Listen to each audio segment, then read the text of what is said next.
The Tom Woods Show, episode 484. Prepare to set fire to the index card of allowable opinion. Your daily dose of liberty education starts here. The Tom Woods Show. Hey everybody, if the idea of getting paid for doing absolutely nothing appeals to you, then you're going to love Ebates, where you get cash back just for shopping that you're going to do anyway. Check it out through tomwoods.com/Ebates. Hey everybody, Tom Woods here. We are talking about the controversial subject of abortion today, and we're doing so with Stephen Wagner, who is Executive Director at Justice for All, an organization we'll be talking about in just a few moments. Stephen has spent time on dozens of university campuses talking about, discussing, and debating the subject of abortion. He is the author of Common Ground Without Compromise, 25 Questions to Create Dialogue on Abortion. Before we turn things over to my conversation with Stephen Wagner, let me remind you of a few events I have coming up. Remember, we're talking today is September 7th, 2015. On September 12th, this coming Saturday, I will be in Houston, Texas, then September 16th in Granby, Colorado, then October 3rd in Dallas, Texas, and then finally December 3rd in New York City, debating Alexander Hamilton. Well, of course, I mean I'll be debating the legacy of Alexander Hamilton. Chances are if I try to debate Alexander Hamilton today, I wouldn't get very far. Also, coming up tomorrow on the program, famed investor Jim Rogers will be joining us for the first time ever, so you'll certainly want to tune in for that. But let's turn right now to our guest, Stephen Wagner. Stephen, welcome to the show. Tom, great to be with you. This is an extremely controversial topic, but I sometimes say to myself, I don't have controversial enough topics on this show. Now, for most people, they look at the list of topics and they say, oh my gosh, look at the topics this guy covers. But for my audience, those are all mainstream. But this one is divisive within my own community. And I'm going to have people super ticked off at me for this episode. And I'm going to have people cheering for me in this episode. And I say, you know, if you're listening to this show on a daily basis and it doesn't challenge you once in a while, then it ain't doing you no good. So I decided to talk to Steve. Now, you and I have not spoken before, but I know about the work that Justice for All does, so I thought somebody from over there might be interesting to talk to. Plus, are you a fellow Kansan? I am. We live in Wichita, Kansas, and most of our team is in Wichita. Okay. Tell us, first of all, about what Justice for All does. I mean, I know that you go around and you basically are talking to people face-to-face, one-on-one. Is it primarily college campuses, and how do you go about it? Well, our goal as an organization is to find as many people who disagree with us and engage them on one of the hottest topics of American culture today, abortion. And so what we do is we'll go onto college campuses. We'll set up an exhibit that's meant to create a debate about abortion, get people energized to talk about it, and then our goal is to turn that debate into a dialogue that's productive for both sides, or as I would say, all sides of the issue, because I don't believe there are only two sides to the abortion issue. Oh, okay. Well, explain that, because I suppose that there were only two sides. Sure. Well, many people see the issue as framed as pro-life versus pro-choice. But when I ask people what they mean by those terms, I have had people say at the end of the discussion, their position ends up being exactly the same, even though they named the positions exactly opposite. So here's an example. I was at the University of Kansas, and two young women walked up to our poll table, and the poll table asks, should abortion remain legal? One side says yes, and the other says no, and we just give them a pad of paper to register their opinion. So I began to ask them some questions about what they believed, and the person who said abortion should remain legal, I asked her whether she thought it should be legal through all 9 months. And she said no. And I kept asking clarification questions, really with an interest in understanding her better, not with the purpose of changing her mind at that point. And at the end of trying to figure out what she meant, she believed abortion should only be legal in the case of rape in the first few weeks of pregnancy, and only with RU486, which is one of the it's a chemical abortion technique used early in pregnancy. Now, the other girl, it turned out they were sisters. They popped their heads up while they were writing and said, "Hey, sister, what did you write?" And then they clarified for me they were actual blood sisters. And so they're signing the opposite sides of the pool table. But then her sister, after we clarified her view is almost exactly the same. Abortion should only be legal in the case of rape and life of the mother, and only early in pregnancy. And so even though they named their positions differently, pro-life and pro-choice, they ended up having almost precisely the same position. And then, of course, we talked about their position to see whether that held up, under further discussion. When you're on college campuses, is there, maybe a median opinion that you encounter on abortion Sure. most often? And on what basis is it founded? Well, I'd say the most common position on abortion across the board, and this is students who are religious, students who are not religious, students who tend conservative or progressive or that tend different ways on the political spectrum. The most common position is, I don't like abortion, but I think it should be legal. Or I'm sad about abortion. I think abortion is bad. I wish people didn't have to have abortions. I would never myself have an abortion, but I think it should be legal for women to have abortions. And on what grounds do they make the claim that it ought to be legal? Because obviously there are things that upset them very much that they would not want to have legal. And of course, slavery is a common example the pro-life movement uses. Sure. Why should slavery be illegal, but abortion not be illegal when both of them make these people sad? Right. Well, I'd say that many people haven't thought through their position on abortion, and I can only give a perspective from talking to thousands of college students. So roughly 18 to 24, usually undergraduates, but also graduate students on major universities across the country. That's the perspective that I've interacted with most often. And in many cases, they just haven't thought it through. They think that the pro-choice perspective, the abortion should be legal at least in some circumstances, at least at certain points in pregnancy. They think that's just the obvious perspective. They've sort of assimilated it just from being a part of American culture. And so I don't think they're coming to the discussion a lot of times having thought it through. But once we start into the discussion, some of the most common groundings or reasons for abortion that they give me are things like, I think a woman has a right to her body, and then all sorts of practical considerations. A woman's too poor to have a child. She shouldn't have to have a child if she doesn't want one. But typically when we start talking about those things, most people want to limit the number of circumstances where they think abortion should be legal.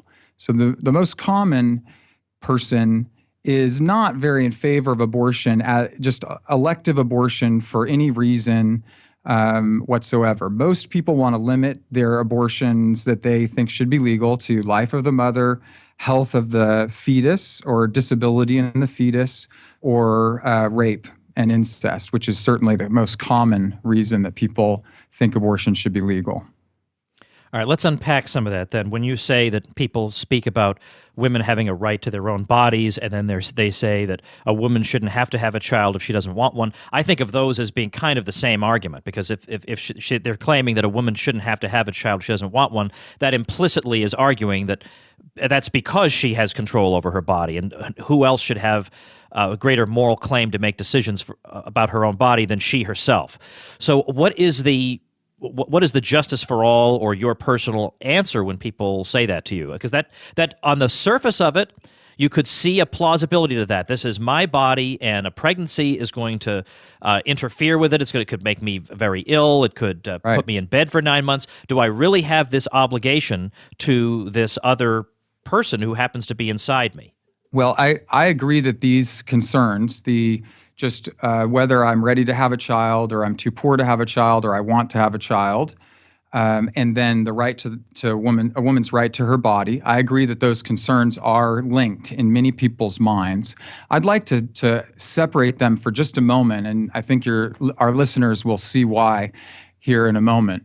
Let's just say that the concern or the reason for abortion is some women are too poor. Well, certainly poverty matters, right? And we all want to help people out of poverty, but as I'm sure your listeners would say, there are different ways to help people out of poverty, right? Some people believe in government solutions. Some people believe that we as communities can help people get out of poverty. Some people believe that individuals should get themselves out of poverty, and different variations of those, right? But we can all agree that poverty is a serious issue, and that people feeling too poor to have a child, that's a valid feeling that they might have, and that's a very tough circumstance. So I agree that it's tough to be in that circumstance. But imagine that we had a 2-year-old and his mother is very poor, extremely poor. Now, would we say that she can kill her 2-year-old? Now, most people that I talk to are going to say, no, you can't kill the 2-year-old. And then I just ask a simple question: why can't she kill the 2-year-old if she's too poor? And sometimes I'll frame the conversation this way. I'll say, I know this sounds like a stupid question, but I think that will help our discussion to just see if we have common ground on this point. And usually the person at the end of the day will say, well, that's a human being. The 2-year-old's a human being. That's why you can't kill the 2-year-old, because of poverty. And then I'll say, well, isn't that the issue then with the unborn? If the unborn is a human being like the 2-year-old, we can't kill them for poverty. But if they aren't a human being, then certainly it's not a problem to kill them in this issue of poverty. And so that's the issue. Is the unborn a human being? So with many of the arguments about abortion, for and against, I mean, someone may make an economic argument. They might say it's better for the economy to have abortion be legal. And someone, of course, might make the opposite argument. It's worse for the economy because 50 million people have been killed since 1973 who could have been producing good for the economy over the course of those many years. And I would say, well, aren't we missing the issue here? I mean, we can debate the way that the economics work, but let's even just grant that it would be better for the economy for abortion to be legal. Does that justify killing a human? Well, no, we can't kill humans in order to make the economy better. And so that's really the issue with the unborn. So if the unborn is a human being, then we would have to protect them just like 2-year-olds, wouldn't we? And so that's how the discussion might go on issues of poverty or practical considerations like that. All right, yeah, let me jump in there. My wife, who does a lot of pro-life work, tells me that one trend she's seen over the years is that in the older days, you used to hear the argument that, well, the unborn, we're not really dealing with human beings. We're dealing with just a clump of cells, and it's meaningless, and there's nothing there. Whereas she's much, much more likely today to encounter people saying, yeah, I know it's a baby. I know of course it's a life. And that's the Camille Paglia view. She comes right out and says, let's not be ridiculous about it. Obviously, this is a life, but there are other values that trump that, including my own personal situation. It just does not allow for the birth of a child at this moment. So it's not a question of we deny the humanity. We recognize the humanity. We just still want to have the abortion anyway. Yeah, so that I agree that many people are granting the humanity of the unborn early in the discussion. And I still, for the sake of clarity in the conversation, I still want to make sure that we're talking using the same words to describe the same things, or that we are really on the same page about that. So someone can say in a vague way, the unborn is fully human, but then they can proceed with their arguments and treat the unborn as if they're not fully human. And so in order to help that conversation be more productive about the unborn being fully human, but abortion still being justified, I want to take a moment to clarify the biological facts and to clarify some basic ideas about the value of human beings before we proceed. So, for example, I want to know if we agree that the unborn is a living whole organism of the human species, or a living human organism. And biologically, I'm only talking biologically right now. And usually when people say, I think life begins at, say, fertilization, they mean that biologically. And then they also mean it in more of a value or rights sense. But sometimes we get pushback from someone on the other side, who's on another side of the issue, saying, well, I don't think it's alive in the sense that you mean it, that it has rights. And so I have to clarify, do we at least agree it's a living human organism biologically? Now, all the scientific evidence seems to be on the side of affirming that it's a living human organism. I don't think that's very controversial for a lot of people once they look at the facts.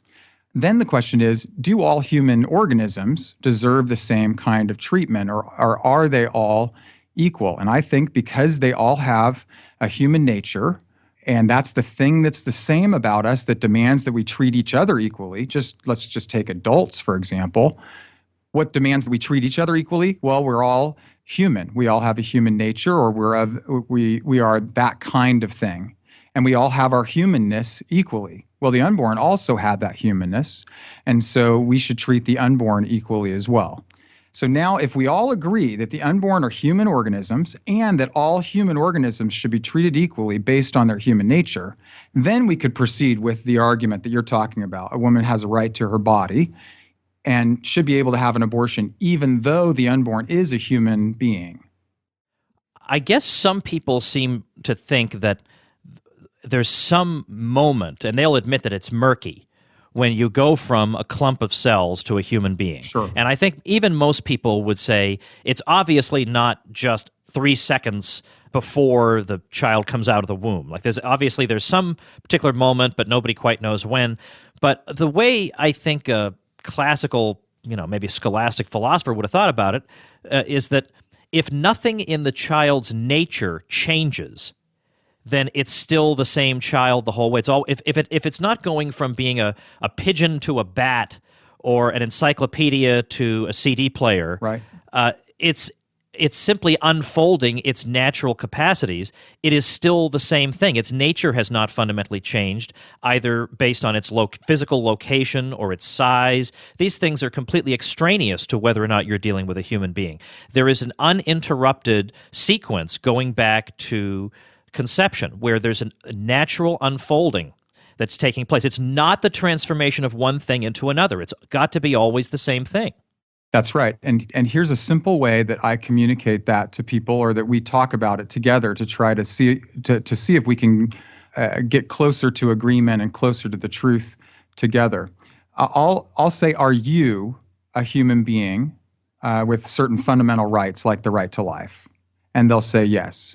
And I'll say, what was added to you from what has been added to you since the time of fertilization to bring you to this point? And they'll have to say, food. And I was in a certain kind of environment that's proper to my organism. Okay, so all that was added to you is food and environment from fertilization on.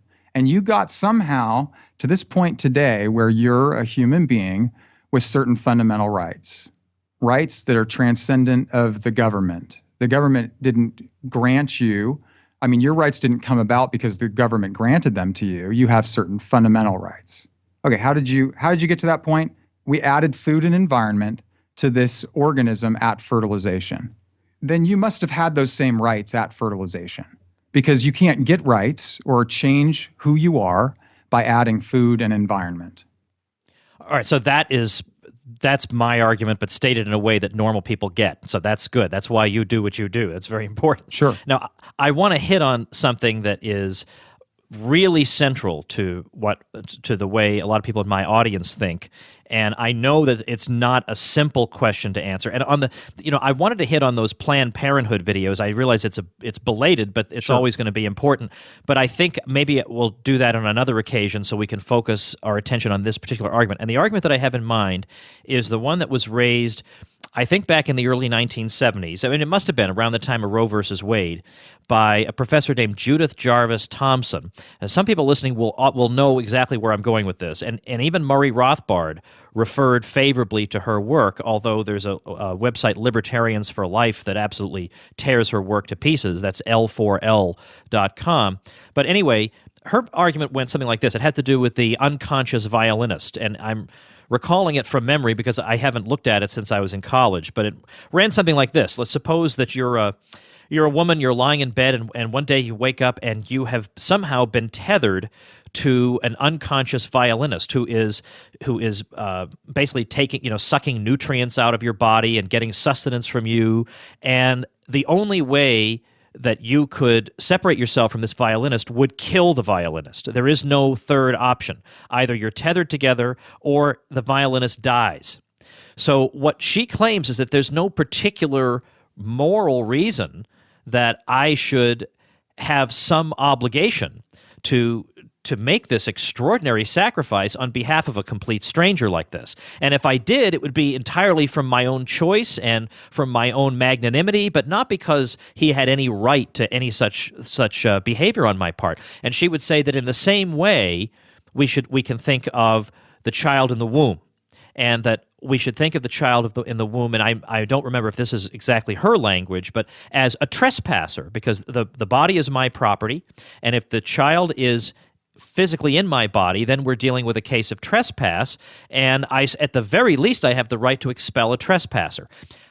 I realize this has played such a key role in advancing the intellectual, philosophical argument for abortion that I'm asking a lot of you to try to take it on right now, but doggone it, I'm going to ask you anyway. That's what you do for a living, so here we go. Sure, that's great.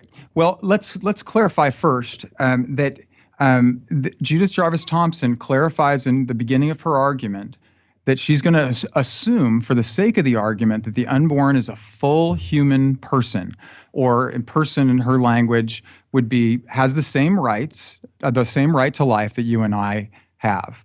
So let's proceed, all granting that point. Now, certainly some people make this argument, and Judith Jarvis Thompson would be one of them, saying, I don't necessarily agree with that, but I'm going to grant it for the sake of the argument.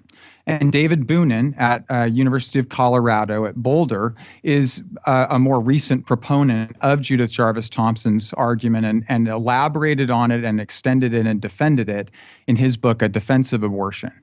And I think this argument is an important argument because it grants most of the case that pro-life advocates would make, that the unborn is a human being just like the rest of us. And then it proceeds on that basis. So this is an argument by analogy, right? So Judith Jarvis Thompson is weaving a story to try to help our moral intuitions come to the surface. And that's maybe the most important first point that I could make. Notice that she's talking about this in moral terms. And I think that some of the difficulty about this argument comes about because people responding to it or talking about it conflate moral and legal. So whether abortion would be wrong versus whether someone should be allowed to get one. So that's an important distinction to keep in mind. The way that I talk about the argument is I start with what would be the right thing to do. But then I proceed to trying to talk about, well, and what could we as a society restrict people from doing or limit people in doing? And I think that there are some differences between those two.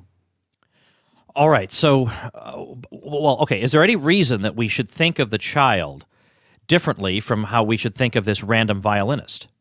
Well, sure. I think there are some differences. The most important difference between the violinist analogy and abortion is that abortion, there's a direct killing act. So if you make the analogies precisely parallel to abortion, you would say, imagine that you wake up attached to an unconscious violinist. Now, it turns out that the only way to detach from the violinist is to slit his throat.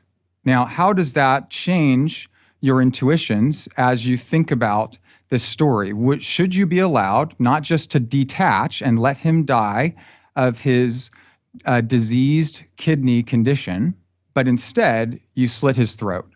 And I think many people are unwilling to say you should be allowed to slit his throat, whereas if you're detaching and he's dying essentially from a natural condition, then I think they're more willing to say that should be legal.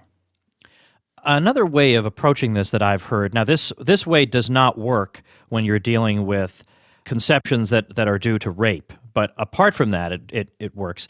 The argument would be something like this, that if you personally are responsible for the vulnerable condition of somebody else, that constrains the actions that you are free to take. And the example that is often given is, and this is what Libertarians for Life will often use, if I take you up in my plane and we're X thousand feet above ground, and I suddenly decide when we're up there that I really don't enjoy your company anymore, and hey, this plane, it's my private property, I own it, nobody has the moral right to tell me what to do on my plane, I get to set the rules as to who gets to be on my plane, I can't just open up the hatch and let you plummet to your death, because the fact that you are vulnerable, that you are in midair 35,000 feet above ground, is my doing.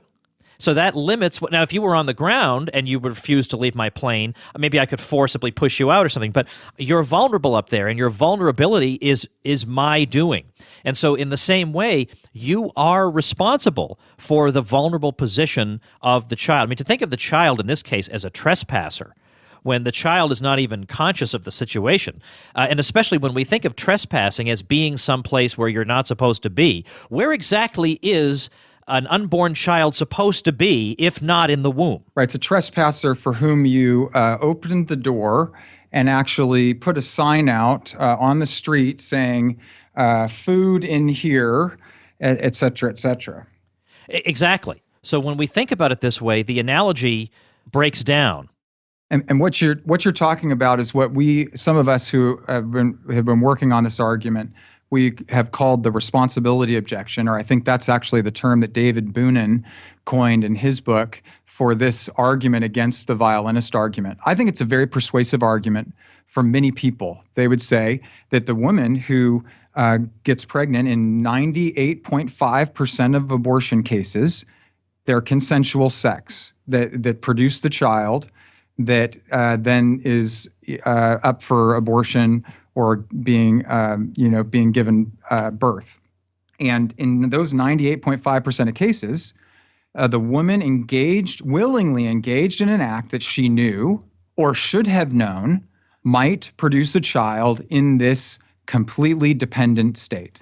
And so the argument would go that you, as the woman, owe to the child the basic necessities of life, the basic care, you might say, the food and shelter that the child needs until that responsibility could be transferred to someone else, for example, maybe through adoption after birth. Stephen, before we go on, let's pause for just a moment for this message. Hey everybody, if everything goes according to plan, later this year I'm going to be creating a website to teach you how to earn money online while avoiding scams. And I mean by things like learning how to self-publish a book, or how to earn money through blogging, or how to earn money through a podcast, or how to earn money through affiliate marketing. I'm going to write the definitive guide, at least the definitive Woods guide anyway, to a lot of these different subjects, and then just give them all away for free on this site. But another thing I'm going to do is compile all these ways that you can make really, really easy money by doing pretty much nothing. And I keep harping on Ebates because it's such a great example of what I'm talking about. You don't have to really do anything. You just sign up at Ebates, and then pretty much almost anywhere you would shop online, you're going to earn cash back. It's crazy not to do it. So check it out through tomwoods.com/Ebates. Steve, one last thing. A lot of times when men are talking about abortion, it's difficult because they get told that they're not really entitled to an opinion.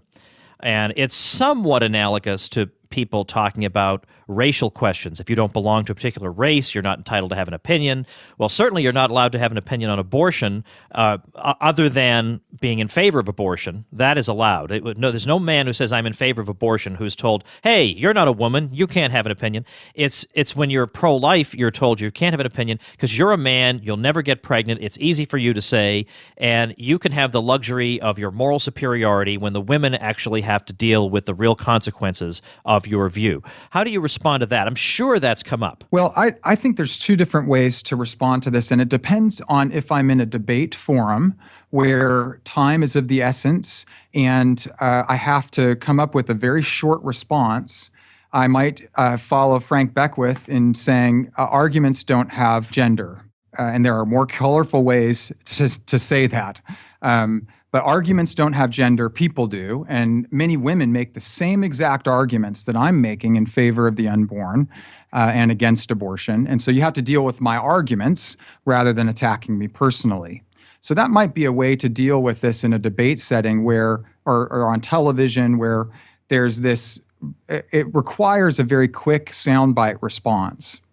But what I've found in discussions with people is that those sorts of responses don't help us to have a dialogue. They don't help us to meet each other halfway, to try to understand each other. And so this concern, when someone brings it up, that I'm a man, instead of just attacking the concern and saying, well, that's foolish. I mean, that's just an ad hominem attack, or that's just attacking me personally. I mean, give me a better argument. I'm going to try to understand what the person's getting at and say something like this. Well, I think you're right. You're right that I am a man, and you're right that I'm never going to be pregnant. And you're also right that I can't understand exactly what it feels like to be a woman who's struggling at age 14 with being pregnant when I wasn't planning to be pregnant, with trying to decide what to do, with trying to figure out if I should tell my parents, with dealing with a boyfriend who might be pressuring me to have an abortion. That's really hard, what she's dealing with. And many women deal with these circumstances that I can't begin to understand. So I'm just going to admit that weakness in myself in terms of understanding something I wish I could understand. Now, it turns out I actually understand the woman's perspective better than a lot of people because I've spent something like thousands of hours listening to people's stories. And I've listened to them as they've told me what this is like for them. And this is people who are now pro-life, some people who are still pro-choice, people who have had abortions, people who have had unplanned pregnancies. I've listened to all of those stories. And so I have a better perspective on that than some people would. But I still grant that it's not, that I can't understand exactly what it's like to be in that woman's shoes. And you'd be surprised how that many times can turn the conversation in a productive direction. And in my way of thinking, it would turn a debate into a dialogue, because many times people soften at that point and they realize, well, okay, so this person is willing to admit, that he can't understand exactly what it's like to be in those shoes, but now I might want to hear what he has to say. So I think I win the right to be heard by giving voice or credence to how difficult that circumstance can be.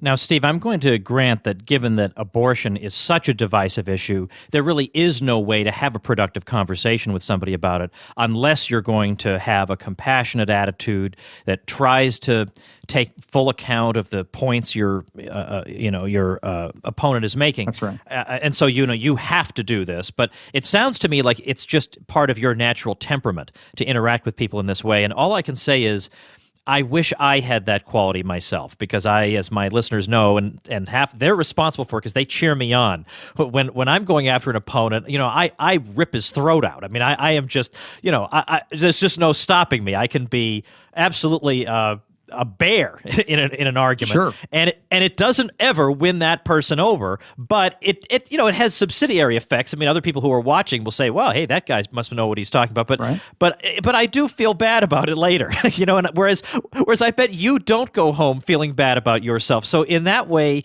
I think, there is something to be said for having a little fun when you're arguing something that's not life and death, but at the same time, I probably could learn something from you in this way. So you really are a model for me in that, and I wanted to point that out to you, and thank you for that. Well, thanks, Tom. But I bet even you are finding common ground along the way, because an argument can't proceed very well. Even a cutthroat debate can't proceed very well if nobody ever grants a point. The strongest way to make an argument, even in that forum, in that format, in that medium, would be to grant as much of the other person's points, but then show how they're mistaken. And so a lot of my approach in these discussions is I definitely start with the priority of, I'm going to grant anything I can grant here. I'm going to try to agree with anything I can agree with. I'm going to find common ground, because I have a bigger fish to fry, so to speak, a bigger fish to fry than to be right about everything. I want us to get together on this main point rather than some of these peripheries. Well, Steve, if people want to follow you, they should, of course, head over to Justice for All. What's the website there? It's jfaweb.org. So jfaweb.org. And the gist of what you do is? Well, we train thousands to make abortion unthinkable for millions, one person at a time. That's a good tagline. Very effective. All right. Well, Steve, perhaps we'll talk again in the future. There's a lot more to discuss, but I think we've laid an important foundational groundwork in this conversation, and I've tried to raise good devil's advocate arguments so people can feel like, there was a reasonable exchange of views on both sides, and I think you've done a helpful job that will help people have this conversation themselves. So I appreciate that and your time today. Well, I've really enjoyed being with you. Thanks so much. All right, everybody, that's the episode for today. TomWoods.com/484 is the place to go for show notes for this episode. Tomorrow, remember, Jim Rogers will be joining us all the way from Singapore, so that's going to be great fun, and you're not going to want to miss that. So make sure and tune in, and thanks so much for listening. Become a smarter libertarian in just 30 minutes a day. Visit TomWoods.com to subscribe to the show for free, and we'll see you next time.